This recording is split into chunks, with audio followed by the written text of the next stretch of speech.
বাংলাদেশ জাতীয়তাবাদী দল বিএনপির ভারপ্রাপ্ত চেয়ারম্যান তারেক রহমান ঘোষিত রাষ্ট্র কাঠামো মেরামতের ৩১ দফা বাস্তবায়ন এবং আসন্ন জাতীয় নির্বাচনে দলকে বিজয়ী করার লক্ষ্যে চট্টগ্রাম নগরীর বাকলিয়ার কালামিয়া বাজার এলাকায় বিশাল মিছিল ও গণসংযোগ কর্মসূচি অনুষ্ঠিত হয়েছে। শুক্রবার ২৮ নভেম্বর বিকেলে অনুষ্ঠিত এই মিছিলের নেতৃত্ব দেন চট্টগ্রাম ৯ বাকলিয়া কোতোয়ালি আসনে দানের শীষের মনোনয়ন প্রত্যাশী ও বিএনপির কেন্দ্রীয় নির্বাহী কমিটির সদস্য শামসুল আলম।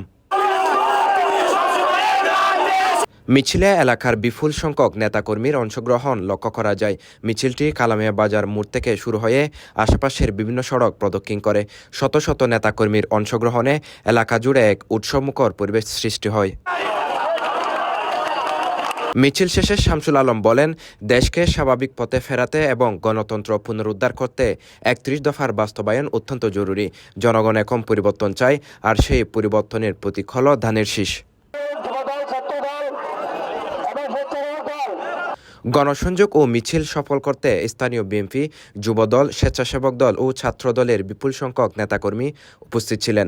কর্মসূচি শেষে নেতারা ঐক্যবদ্ধভাবে নির্বাচনী মাঠে থাকার ঘোষণা দেন এবং চট্টগ্রাম ৯ আসনে শামসুল আলমকে দানের শীষের মনোনয়ন দেওয়ার জোর দাবি জানান।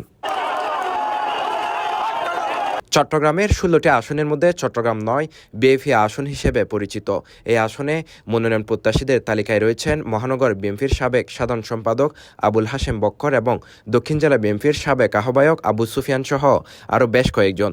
ফলে দলীয় টিকিট পেতে প্রতিযোগিতা যতই তীব্র হচ্ছে, ততই বাড়ছে রাজনৈতিক উত্তাপ। তবে বিএনপি শেষ পর্যন্ত কাকে নির্বাচনী মাঠে ফাটায়, সেটাই এখন দেখার বিষয়। CTG post, Chittagong.